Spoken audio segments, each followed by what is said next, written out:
Guys, welcome back to the Lucky 7's podcast. Guys, how are we doing? How the heck are we doing today? We got a lot in store for Comment today. down below how you're doing, okay? Hopefully you're good. But as always, we're going to start it off with the MLB score report. Dave, why don't you start us off? So, the Phillies beat the Mets in London 7-2. Bryce Harper went 3 for 4 with a home run. And after that home run, he did a little nice knee slide to commemorate the English soccer. Love it. Which is just great. I was wondering what that was. Yes. The Pirates beat the Twins 4-0. That's huge.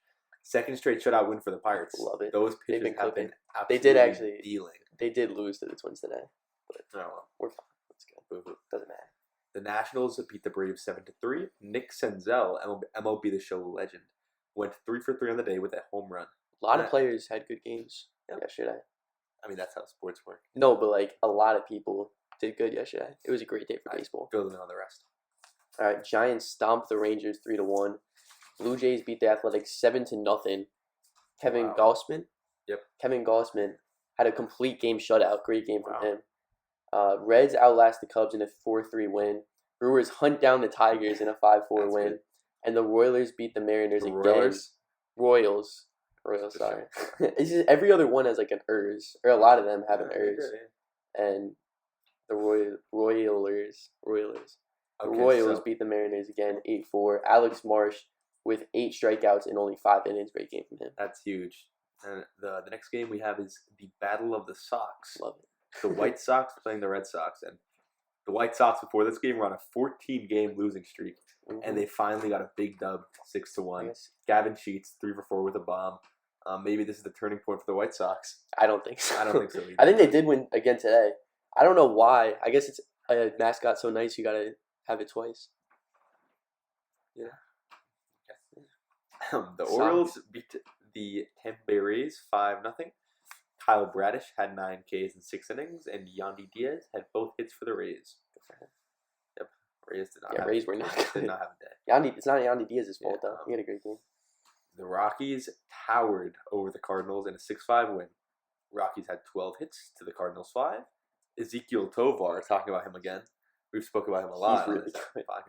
4 for 4 with 2 bombs and 4 ribbies, and Charlie Blackmon with 3 for 4. We're like Ezekiel Tovar's biggest fans. I mean, we love him. We were up there. He's great though. I feel like every time we're doing this, I always see his stats, and he's playing amazing. Kid's a stud, I guess. He's a great player. He's only like 22 as well. He's got a bright future. Playing in Colorado. A lot of elevation out there. So yeah. Mickey Mouse bombs. Well, it was also in St. Louis, I'm pretty sure. So it didn't really matter. But it's fun. He's a great player. He's don't hate on his No, I'm not. All right. I'm a fan. Hey, why don't you talk about the next one? No, you can. Okay. Dodgers annihilated the Yankees 11-3. The Yankees had 10 hits. What are we They doing? had 10 hits and they had 3 runs. Why is Soto not playing still? I don't know what we're doing. Yeah, he's his forearm's tight. Oh, right? His forearm's tight. It's a big injury, so you can't just risk him. Teoscar Hernandez had 2 hits on the day, both home runs. Great game from him. Also, Aaron Judge RBIs. hits 2 bombs, and we can't do anything else. We can't score more than 3. Like, that's embarrassing. Horrible. 3 runs, 2 of them. I'm guessing all 3 of them were Aaron Judge home runs. I think so. Yeah. I don't even know. And it's 7 hits that they couldn't do anything off of. Sucks. All right, moving on. Guardians continue their dominance, beating the Marlins 8-0. Still the third best team in baseball, I believe. Stephen Kwan. Yeah, Stephen Kwan. Big fan of Stephen Kwan. 2 for 3 with a bomb. Marlins have some sick jerseys. Yeah, they have the teal hats with the red jerseys. They look absolutely sick. I love it. But, they didn't play very well. Didn't score a run. But they still looked cool. I agree. They looked very cool. Losing 8-0. One of the greatest 8-0 losses I've ever seen. The Padres have obliterated the D-backs 13-1. No. Yeah. David Peralta, 3 for 3 on the day with 2 ribbies. All right. Astros beat the. Okay. Sorry, I'll do the last one. Trash. No, I'll do the last one. Okay, you got it. Trust me. The Astros beat the Angels 6-1. Jordan Alvarez went 3 for 4 with a home run. Hey, good day from the king. Fill them in on the Stanley Cup, Matthew. All right. Well, Panthers won game 1. I don't know if you're watching. Not that great of a game. We called that. Yeah, we did call it. I think you actually picked the Houston Oilers. No, I don't think so. No, I'm pretty sure I said Panthers. No, you said Oilers because you remember. It was glitching though. Remember? Yeah, it was glitching a lot. So I don't know why. Like it switched to Houston. It was really weird. It was a weird situation. But Yeah, the Panthers won 3-0. Even though the Oilers had 33 shots on goal, the Panthers had 18 shots on goal. That's great goalkeeping. Yeah. Sergei Bobrovsky, great game from him, blocked all 33 shots. If you're shooting 18 shots and they're shooting 33 shots, you're not supposed to win the game. Again, it's like the Rangers goalie. He was playing absolutely amazing. Igor Shesterkin was playing absolutely amazing and was carrying the Rangers. Now the Panthers are getting some of that magic themselves. And Alexander Barkov, 2 assists on the day for the Panthers. Sam Bennett, E2 Lua Starenen, I believe, and Sam Reinhart scored the goals for the Panthers. Huge. And a great day from the Panthers. What do you got tomorrow, game 2? Who do you think's winning? Give me the Edmonton Oilers. I don't think so. I think the Panthers continue. I think Edmonton Oilers, if they keep shooting these shots on goal, eventually they're going to drop. Yeah, I just don't think the Oilers' strategy is working, and I think they have to switch it up a little bit. We'll see. You got to put the puck in the goal. I think Sergei Bobrovsky is a great goalie, and I think he's going to continue to be great. And I got Panthers winning it tomorrow, going up 2-0, and that's my take. Yeah, that's nice, Matthew. Thank you. That's really tomorrow night, though. Tonight we have a big game, a huge game, and it is my lock of the day. A pivotal game for the Mavericks. If the Mavericks lose this, they don't have a chance. I have said that I believe the Mavericks are going to win this series. You did say that. I remember you saying that. But my lock of the day is the Celtics. Yeah. So, do you think the Mavericks are going to win the series? I think the Mavericks are going to win game 3 and 4 at home. Do you? Do you really think that? Yeah, I do. Why do you think that? Because the home court. The home court? The home court is going to win it for them? Okay, I don't know if I personally agree with that. Why not? I think I'm changing my pick. I said Celtics in 7. I'm going to change it to Celtics in 5. No, I'm kidding. I'm not going to. I don't want to jump the gun too much. My lock is Celtics minus 305. Dominated game 1. Yeah. Still at home. I mean, don't see a way they. Not a great. I hate to say it, but I don't see a way they would. Not a great value pick. Not really. Maybe throw it on the lay. Maybe win an extra buck or something. Mine is Boston. I don't actually have the odds on it, but mine is Boston Celtics minus 7. The spread minus 7. Ooh. I think the Celtics will win this game by more than 7. They've pretty much been winning all their games by more than 7 points this playoffs. They have. And I don't think the Mavericks. I think the Mavericks are the best team they played, but with the way they looked in game 1, they're still at home. I think they're going to continue to look as dominant as they did in game 1 and game 2. The Mavericks will have answers, but I think the Celtics just have too much talent all around. Their defense is too good. The Mavericks can't score. They scored 89 points. The Mavericks scored 89 points in game 1, a great offensive team. The Celtics defense is too good, and they will continue their domination. They will win by more than 7 points. So, I hate to say it, but you're right. I know I'm right. The Celtics just look too good right now. But let's move on to another playoffs. The UFL playoffs. Our third straight playoffs. We just went Stanley Cup, NBA Finals, UFL playoffs. The Birmingham Stallions, the favorites to win it all, beat the Michigan Panthers 31-18. Stallions had over 100 more yards than the Panthers and outran and outpassed Michigan in this one. Yeah, they were dominant. Wow. I mean, that's just total domination. Honestly, I looked at the score in the second quarter. It was 12-3 Panthers. And I knew that the Stallions were the favorites. A lot of Panthers in the playoffs. Yeah, there are a lot of Panthers. Yeah. A little confusing. Not the Carolina Panthers. No, they're not. No, not for a long time. It's going to be a while. Bryce Young, not the best player. No. That's a story for another day. We'll talk about that, yeah. No, I don't know if we'll talk about the Carolina Panthers. No. Well, let's talk about it next podcast. Don't come to the next podcast hoping for Carolina Panthers. We'll put them on. We'll put them in the thumbnail. Yeah, we'll put them in the thumbnail. We'll clickbait people. Yeah. I don't know who would watch it. So some of the stats from the Michigan Panthers: Danny Edling, the quarterback for this team, had a 62.1 completion percentage, 182 yards passing, 3 yards rushing, and 1 passing touchdown to Siosi Mariner, and 3 interceptions. Yeah, I mean, not a good day. Not the best day for him. Fabe, I have a question for you. What do you think? What's your question, Matt? Michigan Panthers, Carolina Panthers, who wins? I mean, there's one correct answer and a fun answer. Yeah. I'm going the fun answer. I'd love to see the Michigan Panthers win. No, it wouldn't be fairly close. No, it wouldn't. But the Panthers are really bad. They do have Bryce Young at QB. The Panthers are really bad. So, the Carolina Panthers. No, the Michigan, they made the playoffs. They're doing their thing in the UFL. The Carolina Panthers are very bad at football, so I could see it being a game. I would love to see it, honestly. I think that's a great idea. Another great player on the Michigan Panthers, Javen White, had 7 tackles, 2 TFLs, and an interception in this one. His first interception of the year. He had a great in game. a big game, which good for him. Matt, tell them about some of these players on the Birmingham Stallions. Well, Stallions had a great game, but someone who did not have a great game was Adrian Martinez, MVP frontrunner for the UFL. It's like Patrick Mahomes. It is. He's the Patrick Mahomes UFL. He got benched halfway through the game for Ole Miss legend Matt Corral. I remember him at Ole Miss when the Stallions were down 6. So like, just imagine you're watching the Kansas City Chiefs against like the Chargers, whatever, and Patrick Mahomes gets benched. Oh my God. Chad Henne. They put in Chad Henne. Legend Chad on purpose, which I don't know why anyone would ever do that. Chad Henne would probably be a dog in the UFL. Oh, he would be dominant. That would be so fun. I think any NFL quarterback, I think like so Trace too. McSorley, Oh my God. would be absolutely electric. Ben, I think Ben DiNucci. Oh my God, Ben DiNucci, love the guy. God. Daniel Jones might even be good in the UFL. Yeah, no, he wouldn't. Probably not. He'd be playing Section 1. All right, Matt Corral in the game. Matt Corral in the game. When he was in the game, he outscored the Panthers 19-0 game. He had an 82% completion percentage, 120 yards, 2 touchdowns, 1 interception in only 1.5 quarters. He did have the interception, but two touchdowns, 120 yards, 82% completion percentage. Sorry, great game from him. 9 different Stallions caught a pass in this one. And another guy who caught some balls on the defensive side, Ike Brown. Technically 11. 2 interceptions. Technically 11 Stallions caught a pass because Ike Brown and another guy had interceptions on the day. That's my favorite player. Ike Brown. Another guy.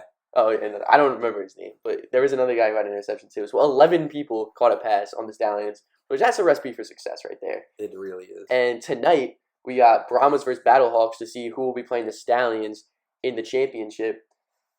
Battlehawks won the last one last week, 13-12. Very defensive game. Battlehawks quarterback AJ McCarron, huge player for them.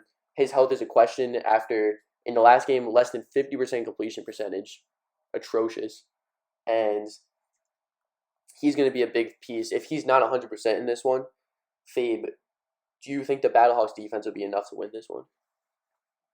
I don't. I really don't think so. Mm-hmm. I don't think they can do it. Well, I think the Brahmas aren't a great offensive team, so that definitely plays to the Battlehawks' favor. But the Brahmas are the best defensive team in the UFL. And if the Battlehawks can't score without AJ McCarron, might not even have their QB. I could see this being like a 6-0 game. Like this could be a defensive, like the last game 13-12. I could see this being even more defensive, 6-0, like 7-6, like some like crazy score, crazy low score like that. But I see the Brahmas being able to do enough offensively. Their wide receiver, Jontre Kirkland, has been second in the UFL in yards this year. Wow. He'll lead the way. He's a great player, and I think I could see him get going, get a touchdown or two, and carry this Brahma team to a win. I'm excited to see it. Mm-hmm. But Brahma Stallions, I don't think the Brahmas have a chance. Oh, and also a little shift here. So earlier today, Carlos Alcaraz got a huge win in tennis, and he has made history. Wow. 21-year-old superstar Carlos Alcaraz. He is the youngest person ever to win a major on hard courts, grass courts, and clay courts. Wow. So this kid is the future. Aren't like some tennis players like only clay some players court are better at clay. And he's just good at everything. He won the U.S. Open, Wimbledon, and French Open. Youngest player to ever do that at 21 years old. Good for him, man. 21? Wow. This kid's 21. Oh, my God. Barely drink in the U.S. So, him and Unique Sinner is going to be a rivalry for the foreseeable future. He beat Unique Sinner a couple days ago, remember that? Yeah, but that was our lock of the day. Unique Sinner will be back. That was your lock of the day. Yeah, I don't know why. I forgot Alcaraz was an absolute animal. Well, they're both animals. They are. Unique Sinner is like 24, though, so he's a little older. He's washed. Yeah, he's an old head. Okay, well, But let's talk about what the people want to hear. I mean, we know what you guys want to hear. NBA Finals Game 1, not a fun one to talk about, not a fun one to watch. I had the Mavs winning. Yeah, I mean, it's not over really though. win. It's one game, but it was not a great one game. Kristaps Porzingis. I mean, we're talking about our best and worst later. Kristaps. He'll be mentioned. Let's do best and worst right now. Right now? Yeah. Who's your best in Game 1? I mean, Kristaps Porzingis. Tingus. Oh my God. Tingus. The Knicks are hasn't Knicks played in right now. over 30 days, I believe. Yeah. And now he comes back 8 for 13 from the field, 2 for 4 from 3, 20 points and 3 blocks off the bench. That's insane. He was ready to go. 21 minutes of work, I believe. you know he's been going to bed every night. Like I thinking about this game. Yeah, he's just been thinking about his chance to come back. He's been praying that his guys get him to the finals. So now he can. Did it. And now he's the guy. Who's your best man? Sam? Kristaps. Yeah, Kristaps. He was amazing. And he was obviously the best. Jason Tatum did have 22 points. He had a great game too. But really, Kristaps Porzingis was the best player for the Celtics. And you gotta congratulate the guy that won the game. Luka Doncic also had a great game. But onto the worst. Who's yours? I hate to say it, but I was saying Kyrie Irving was not going to be affected by this defense. Yeah, he was affected. And Jrue Holiday is a dog. Kyrie Irving, let's read off these stats. 6 for 19 from the field. 0 for 5 from 3. 0, zilch, nada, atrocious. None, and 3 turnovers. This is Kyrie Irving we're talking about. Yeah, he was bad. One of the best all-around scorers at the guard position maybe ever. Mm-hmm. Well, but you're also talking about one of the best defensive players ever. We are, but still, this is poor. So it's a great matchup, honestly. I expect Kyrie to be back. I don't expect this to be the whole series. But I do think I did say that this would be a problem for Kyrie. This is a rude awakening for Kyrie. It's looking like a problem for Kyrie. Who's your worst player? I was right. My worst player was Derek Jones. He did not do the best. 2 for 9 on the day. 1 for 2 from 3. Not horrible, 50%. Only 5 points. He was the third leading scorer for the Mavericks throughout. He was supposed to be like the third option. Like they finally found a guy that can kind of be a consistent third option. 5 points, 6 rebounds, not bad. 1 steal, decent stuff. But 5 points from a guy that you really need to be like Kyrie Irving still had 12, also not great. He was definitely bad, but you really need more from Derek Jones if they want a chance. They're going to need both Derek Jones and Kyrie Irving to be having great games. I agree. Some surprising guys though: Jaden Hardy, 13 points, shot 50% off the bench, and PJ Washington had 14 points with 8 rebounds, shooting 5 for 11 from the field. Mm-hmm. So those guys, if they can continue getting that from them, plus they get Derek Jones and Kyrie Irving going, they could. I could see it being a 7-game series. I could see them pushing it to 7. And I mean, it was not a fun game to watch if you want to see the Mavericks win. Mm-hmm. So I mean, if you look at the team stats, the Celtics had more turnovers than the Mavericks, but the Mavericks still. I don't know what happened. Well, but you have to look at the stat next to that. Celtics 9 blocks, Mavericks 1. Yeah, Kristaps Porzingis 3 blocks. Celtics had 23 assists, and the Mavericks had 9. Yeah, 9 assists for a whole game. That's just selfish ball. I don't know what they were doing. You need to move the rock around. You have a guy. That's like everyone who plays basketball knows that. You got to move the rock. You got to get other people going. Like Luka Doncic, he averages more than 9 assists a game by himself, and so the whole team only got 9 assists. I'm not sure how many assists Kyrie had, but he's trying. I don't think he had. He's trying to be the ISO bandit. At most, 3 assists. And he has to know, with these great defenders he's facing now, he's going to have to pass the ball to the open guy. He won't be able to break this guy down like other people he's faced. The great thing, the reason why they're getting so little assists is because the Celtics have so many good ISO defenders, so they don't need to double team anyone other than Luka. But even Luka, they have guys that can guard him man to man. So when you have everyone playing 1-on-1, it makes it so there's no passing lanes. So now there's nowhere to pass the ball. So now you have to play ISO ball, and you have to be able to beat these guys. And once you can start beating these guys, once Kyrie and once Derek Jones can start beating their guys off the dribble, they're going to need to start double teaming. They're going to need to start putting more people off of Luka and putting them on the other guys. So the big thing here, going back, Kyrie Irving and Derek Jones are going to be huge, or else there's going to be no assists in this series. If they're not able to break down the defenders, it's never going to happen. Yeah, it's going to be a sweep.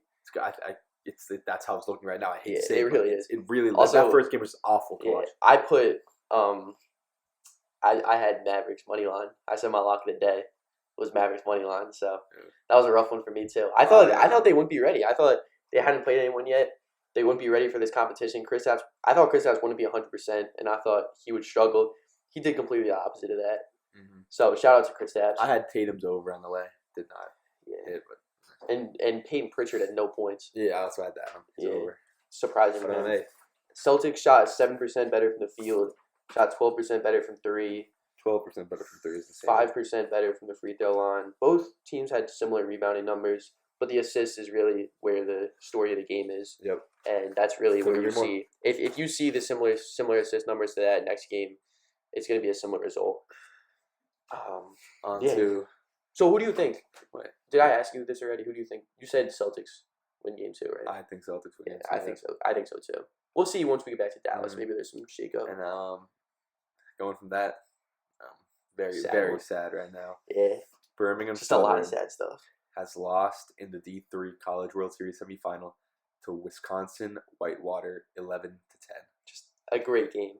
Absolute pain. I mean, just so sad. The Cinderella run is finally over. It just sucks to see It sucks. because it was such a great run. I thought Destiny was gonna bring them to the championship. I thought it was just meant to be.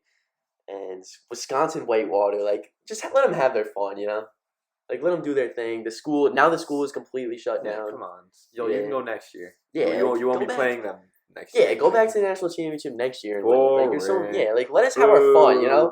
Like, clearly they don't care about us. That's just selfish. Just being absolutely selfish. They were celebrating, like, oh, we beat Birmingham Southern. We beat a team without a school. We pretty much, like, beat a non-existent. Like, what do we even beat? We beat nothing. Air. We beat Air, yeah.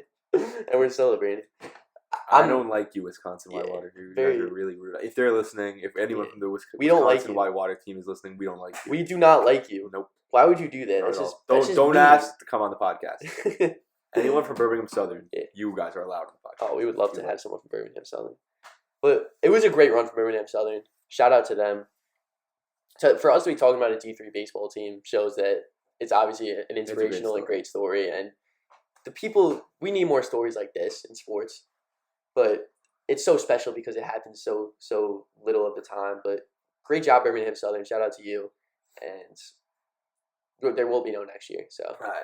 Let's talk about some Division I college baseball playoffs. So UConn getting swept by FSU. Yeah. Matt, what do you think about that? Not the team I thought they were. Well, the pitching, first of all, I said they were going to be so good because of the pitching. And, well, because they had, against Oklahoma, they had Gabe Van Emon in the game. And they won 7-1. They allowed 1 run. Stephen Quigley pitched for the Huskies. Great names. They won 4-1. So both games against Oklahoma, a good offensive team. Now they allowed 1 game point. One against FSU. Yeah, game 1 against FSU. The FSU scores 24 points. Did they put like some random? I don't know. They must have put like some bot in the game, like some guy that's never pitched before. 24 runs. Like what happened? Like there was like 5 different guys in the game, and they all struggled. The last guy allowed like 8 runs in the 6th and 7th inning. Florida State scored 15 runs in just 2 innings. Crazy. Like I don't know what happened to UConn. They completely fell apart. That's just dehumanizing. Yeah, game 2 they were a little better. It went to extra innings. FSU's Jamie Arnold pitched 121. It was sick. Runs. Great game. 121 pitches. And FSU's going to Omaha. Good for them. Yeah. Well, yeah, 12 inning thriller in that one. That was a great game. First team to advance to Omaha. Shout out to them. I really thought UConn really disappointed me because they were really just not the team I thought they were. And I mean, I'm sorry that I told you guys FSU was going to win that because I completely lied. I don't know what happened. I apologize to you guys about saying West Virginia was going to win because they got swept by UNC. Well, but at least theirs was a lot closer. It was very close. Some great games. In game 1, Luke Stevenson of UNC hit a 2-run home run in the 9th inning to tie the game, and then Honeycutt hit a walk-off home run. UNC won that game 8-6.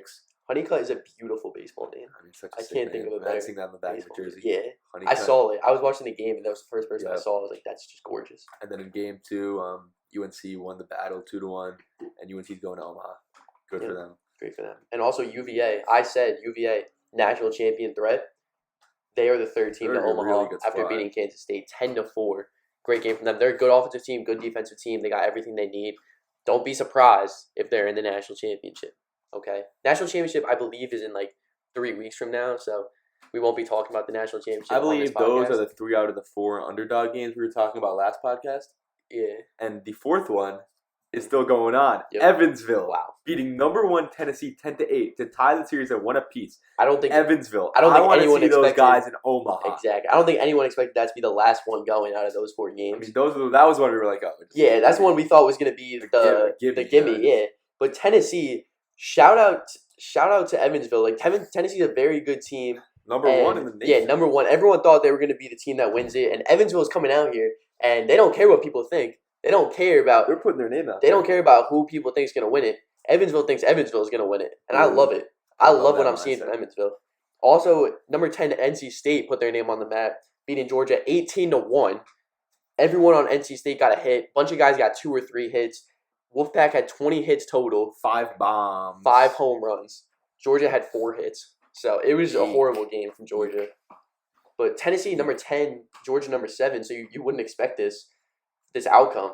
But, I mean, maybe Georgia hopefully can get it back today, or else NC State will be going.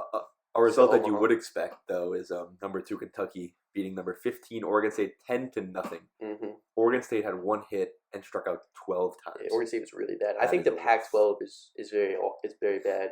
Also, number 3 Texas A&M scored 7 straight runs to beat the Oregon Ducks 10-6. And if Oregon State and Oregon both lose today, this will be the last day of Pac-12 sports ever.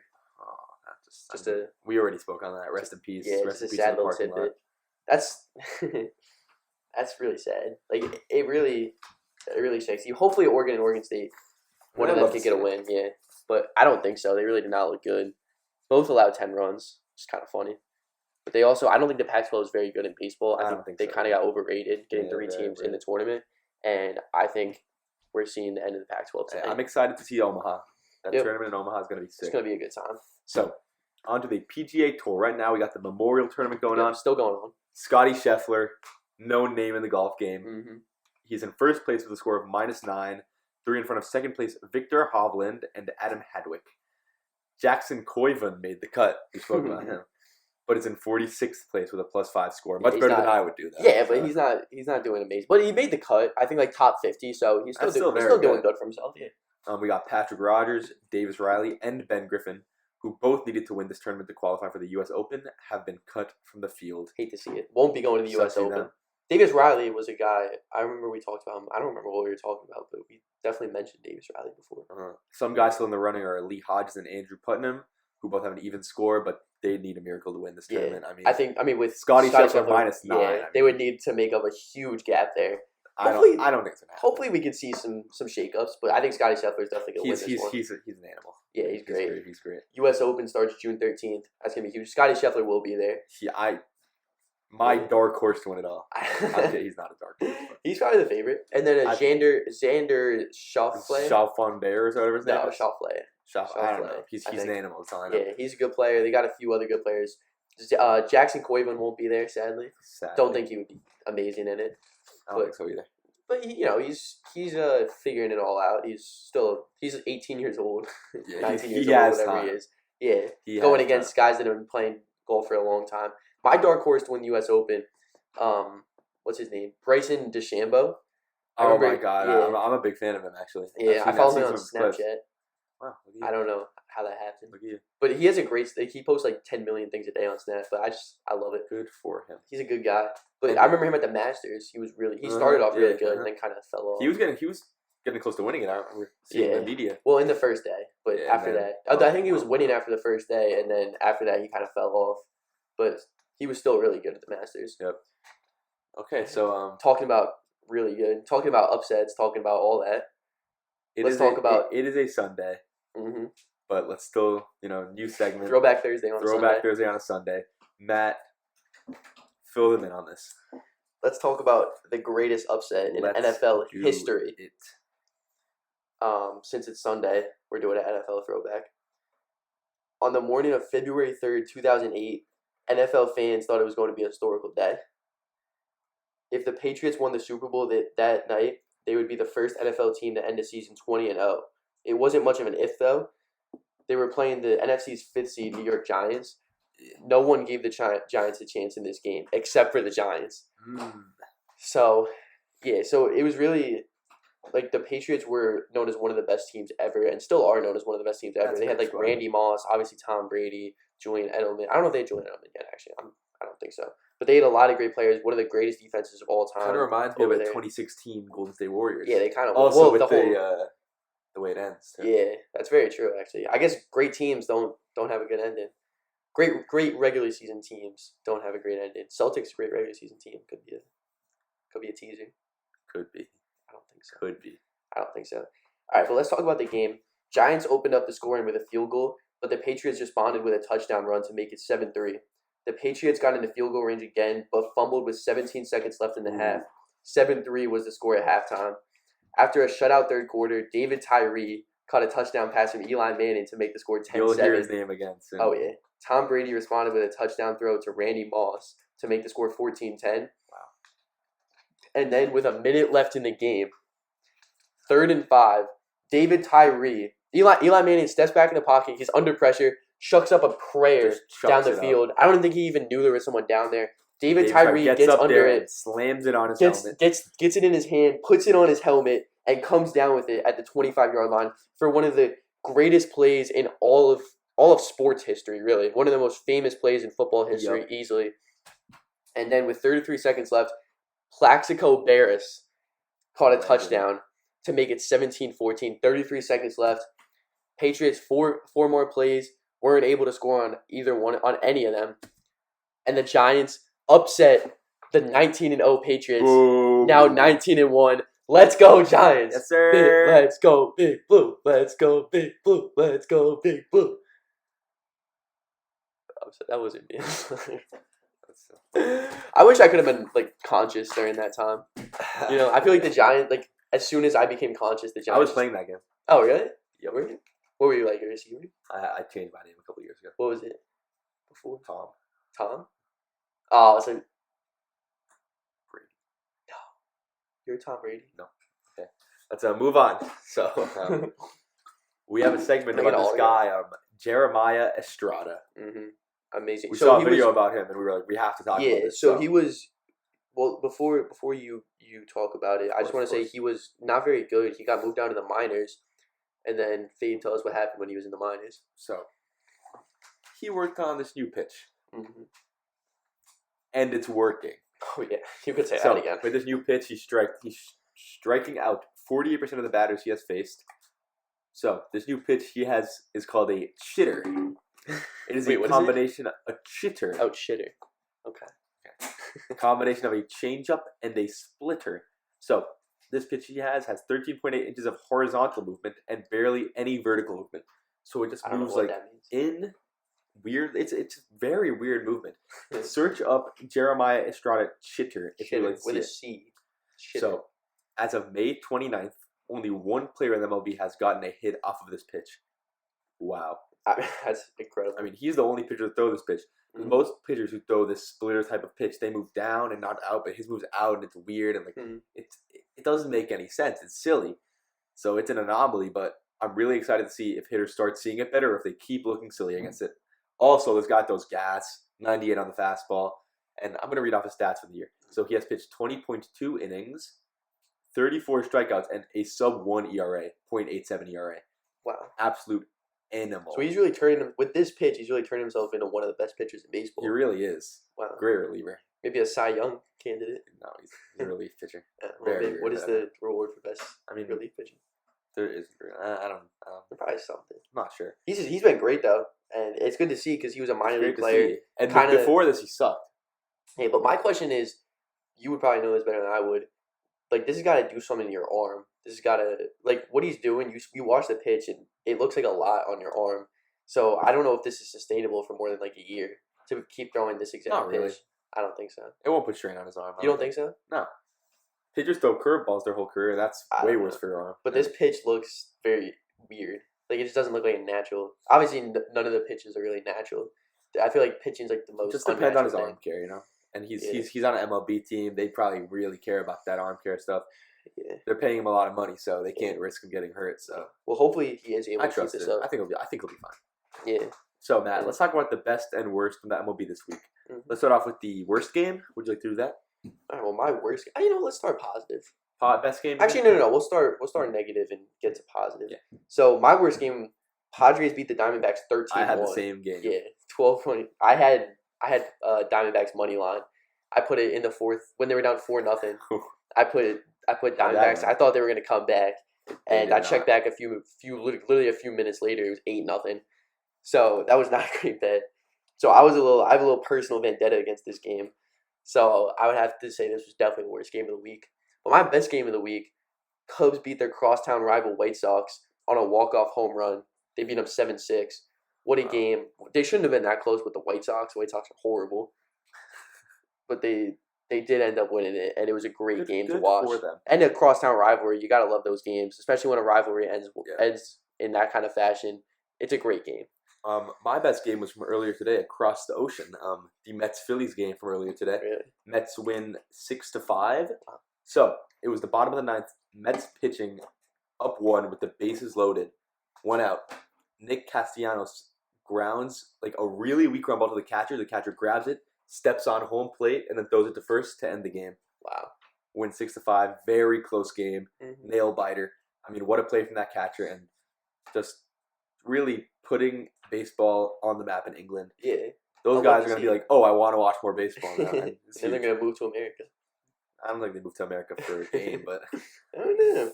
Okay. I do love it though. I love the international sports those games. are very fun. Like the football games, like Munich, Germany. Sick. Those are cool. So this year it's Giants Panthers. On to the. They're still getting World War II reparations. Yep. So my worst player of the last week is Julio Rodriguez, young star in MLB, rising up in the ranks on the Mariners. Everyone loves him. He's a very fun player to watch. Great player. Yeah, I remember him in the home run derby. Yeah, it was really fun to watch. Yeah. He had a .191 average and a .653 OPS in his last 7 games. That's just not very good. No, it's not. So you were just building him up just to tear him down. Yeah, he's my worst player this week. Yeah. Yep. Who's yours? Mine was another great player, Cedric Mullins. Yeah, he's been great for Baltimore. Baltimore's been great in general. They're going to be in the World Series. But he had 14 at-bats this week, 0 hits. Eek. 0 for 14. Eek. Horrible. My best player, though, on the San Francisco Giants, Helio Ramos.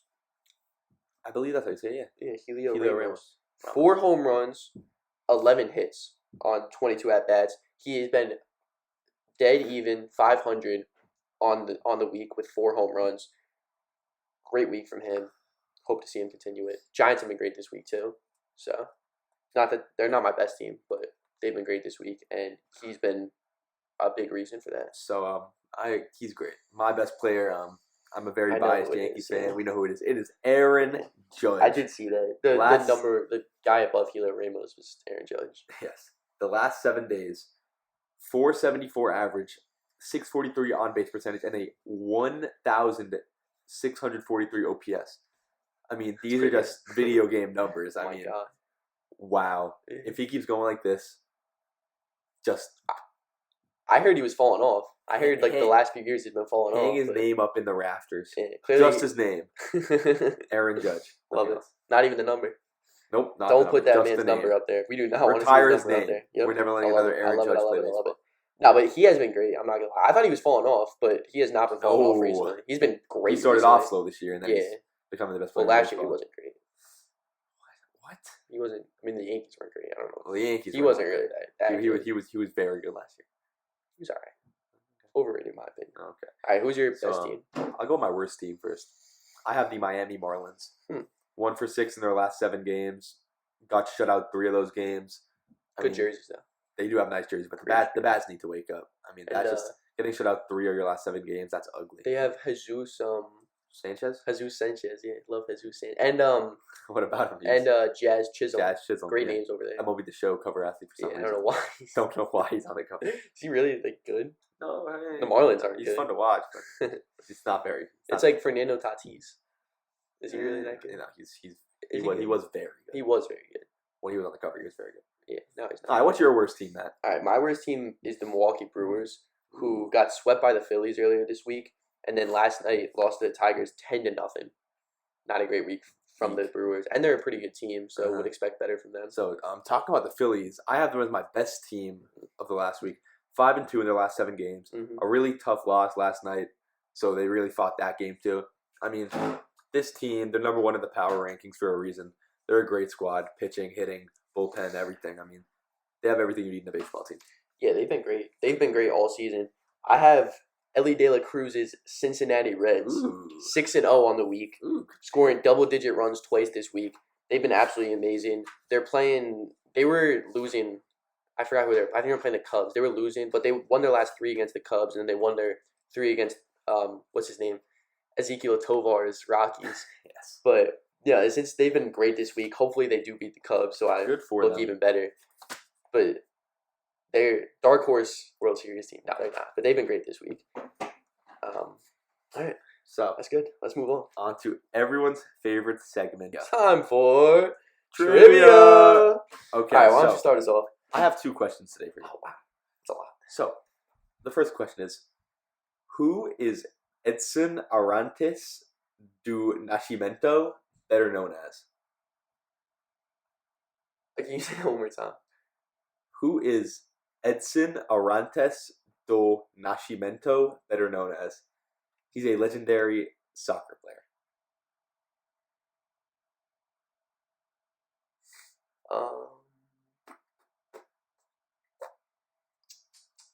Soccer player.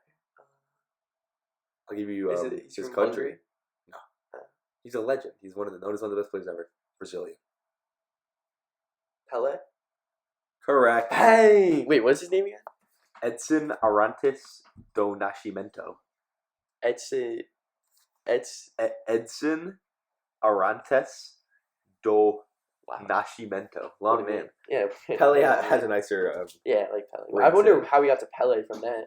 I don't know. I have no idea. I don't want to know. I thought his name was just Pele. Just That nothing would be else. sick. All right. Who led the NBA in blocks per game this season? Blocks per game. Wembenyama. Victor Wembanyama. Yeah, that's I correct. knew that. Should have been Defensive Player of the Year. Easily. Rookie of the Year, Defensive Really Player of don't the Year, MVP, all NBA first team, all rookie first team, all defensive first team, everything. Every single thing. All go. All world, Okay. all universe, all Okay. everything. Matthew. Okay, let's go back to the questions. Okay. Okay, sorry. So, Victor Wembanyama. what athlete has appeared on the Wheaties box the most? Wheaties? Blake Griffin. No. The first Wheaties box I ever saw was Blake Griffin. So You want another guess? yeah. I think I've seen this. Come on, think more broad. Tom Brady? No, It's Michael Jordan. It's Michael Jordan. Yeah, it's Michael Jordan. That's what Very I don't know close. why I didn't say Michael Jordan. All right, let me hear the last question, Matt. All right. No, I have 2 more questions. Two actually. more? Yeah. So I'll go back to back like I'm on the I cover. feel like a fraud right now. I'll go man. back to back like I'm on the cover of Lethal Weapon. Back to back, like I'm Jordan 96, 97. Whoa. Back to back like Patriots probably at some point. Okay. Back to back No, like let's go. like I'm UConn Huskies. It was Drake lyrics. Back to back like Okay. I'm the Oklahoma softball team. Back to back to back to back. Back to back to back to back. Like I'm on the Oklahoma Shout out softball Oklahoma team. softball. We'll talk Sure. about them later. All right. What college football team has won the most national championships? Is it?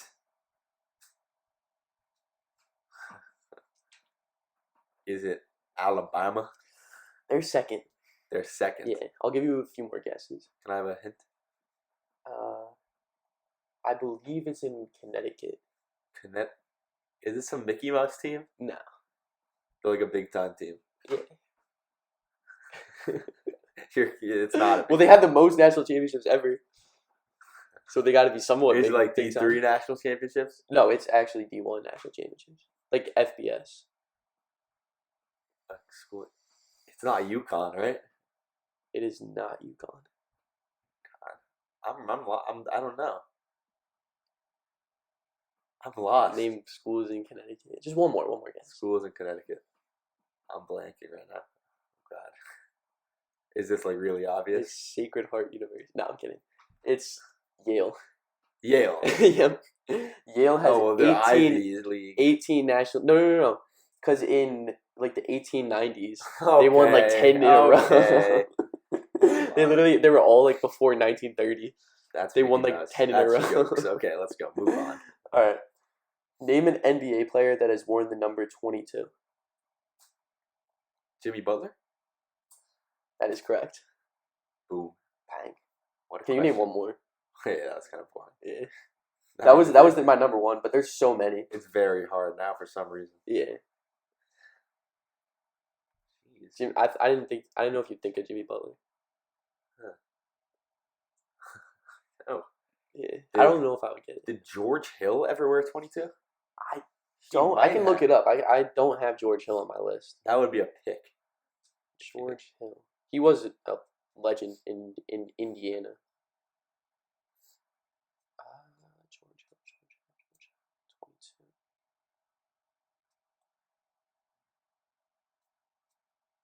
22. He did not. He did not? He did not wear number 22. Okay. Well, I'm not. One more guess. One more guess. Yeah.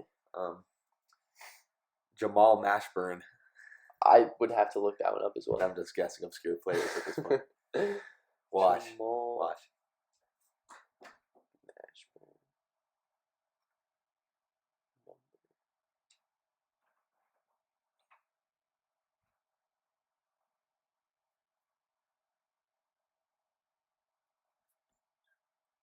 No way. He wore 24. Oh, he wore 32 as well. Yeah, so close. All right, so a few of my guys on my list that you would have got: Patrick Beverley, No, yeah. Patrick Ewan, I'm a fraud. Rudy Gay, Karis Oh, LeVert. I was gonna say Rudy Are you Gay. serious? You should have. I swear to God. Oh my God. Anthony Morrow, Oh, you know that? You know that? I've heard him. Legend. Isaiah Thomas, Cam Reddish, Otto Porter Jr., Andrew Yes, Wiggins, Patrick McCall. I'm a fraud. You know Patrick McCall? Yes, I know. Three-peat Yeah. I think the only person I don't know. Probably the last person that the 3P was Michael Jordan. So, I mean, go to this. Yeah. Patrick McCall versus Michael Jordan. And there's an argument there. Moses Malone, Alex English, Okay, Danny I got Ainge, it. I'm silly. Okay, let's go. Chris Middleton. Stud. Yeah. Very silly looking person. I'm sorry. Great player. All right, now we got the Euro Cup. Love it. It is starting on June 14th. And Copa America next week. And the Copa a lot America of soccer next week. going on. I mean, I'm a big fan of soccer. If you guys don't know this, I'm a huge soccer fan. Soccer's very fun to watch. We should have had Luca on the podcast today. We should have. Yeah, we probably could have. Already used him on the podcast. Yeah. So Well, you know, maybe bring him back. Last this is a episode. great thing. Yeah, we should just get every single special guest. Okay, so the first games of the group stage on June 14th, we got Germany versus Scotland, the motherland Hungary versus Switzerland, Spain versus Croatia, Italy versus Albania, Poland versus the Netherlands. That is Matt's motherland. That's where I'm from. Slovenia versus Denmark, Serbia versus England, Romania versus Ukraine. I thought I said Russia versus Ukraine for a second. That would have been an I interesting know. one. No. Belgium versus Slovakia, Austria versus France, Turkey versus Georgia, and Portugal versus Czech Republic. So, the favorites to win it all. The first one, of course, is England. I mean, that team is... That's my pick. Star-studded squad. Yeah, I would really probably... good. They are named the favorites by the Opta supercomputer. Mm-hmm. That's big time. 19.9% chance of winning. You know someone's going to win if the Opta supercomputer says they are. Coming off a finals loss to Italy last tournament, they are hungry to win it all. They got some studs: Harry Kane, Jude Bellingham, Jack Grealish, Cole Palmer. They got a lot of great players. Great team. Of course, France is also up there. Reached the last two World Cup finals, showing they can perform on the big stage. Yep. Mbappe. Couldn't pull it off. I mean, any team can win with Mbappe. Yeah. Well, he's pretty good. Going to Real Madrid. Yeah. Shout out Marcelo Freire. True. Yeah. So, some sleeper picks I have. Of course, I had to put Hungary. A little biased. Yeah, not a little bit. So Hungary has some top-end talent with their midfielder, Dominik Szoboszlai, out of Liverpool. Beast. Goalkeeper Peter Gulashi, and some very underrated attackers, such as Roland Salai. This team went undefeated in the qualifiers, and I believe that Szoboszlai can lead this team to a deep run in the Euros. Yeah. I mean, who wouldn't love to see Hungary doing that? You know why? Because they're hungry to win it all. Well, it's a problem, though, because, like, they can't really eat because they're in Hungary.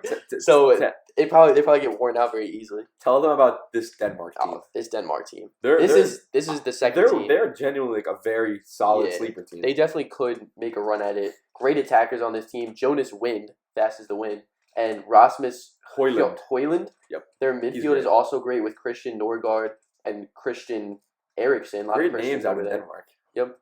If this team's find a formation and a tactic that can help all this talent play well together, there is no reason it can't be a team that goes far in the Euros. A team that wins it all. Very talented squad. If they get all the pieces flowing all around, it's going to be fun to watch. Yeah, they could score. They'll definitely put up some points in this one. Yep. Score some goals.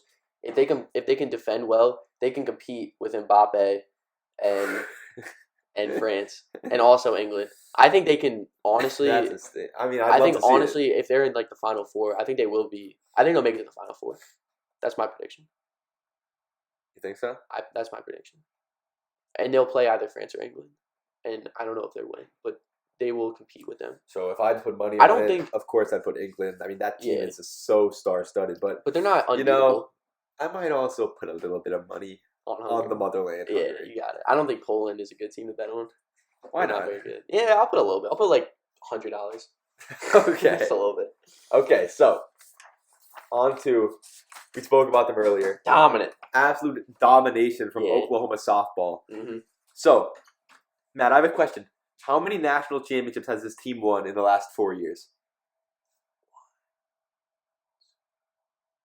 The answer is 4. There you go. 4, faux. And they Like won by Wendy's 4. Faux. There you go. So They listen, won by 4 against Texas. these freshmen who came in 4 years ago, they're having all the They've fun in never- the world. I They've mean, never lost. They don't know what it they don't feels even like know to what it lose. is. Yeah. Like, they're all spoiled. It's They're not probably fun. very good at softball. So, in their 8-4 win over Texas on June 6th, Oklahoma has won their 4th straight natty, the most consecutive national championship wins in collegiate softball history. Yep. Shout out to those Shout out shooters. to them. Whatever they're drinking down in Norman, it's working. Yeah. That water's busting. The Valhalla water hasn't been working No. recently. Well, it worked at one point when we had insanely athletic and talented people.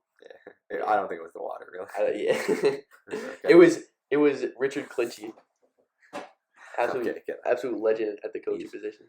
Okay, so, I mean, that's all we got right now. But Yeah. of course, Well, also, there's more.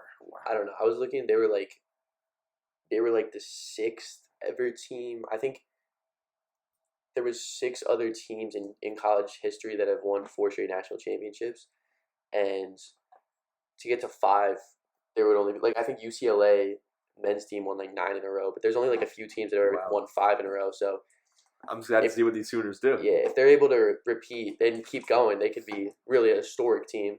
The sky's the limit for them. It Same is. with UConn too. UConn men's, they might just keep going too. All right, but let's Story move time. on to the story. How we end Tell 'em every that. podcast. Tell them that. Tradition. I'll be doing it today. So let's get it going. Let's do it. In November 14, 1970, the worst air-related tragedy in sports history occurred. The Marshall football team was coming off a loss to Eastern Carolina. They were planning on driving back to Marshall, but decided they would be okay to fly, even though the conditions were a little bit poor. They were wrong. The fog gathered quickly after departure, and it was very unsafe conditions.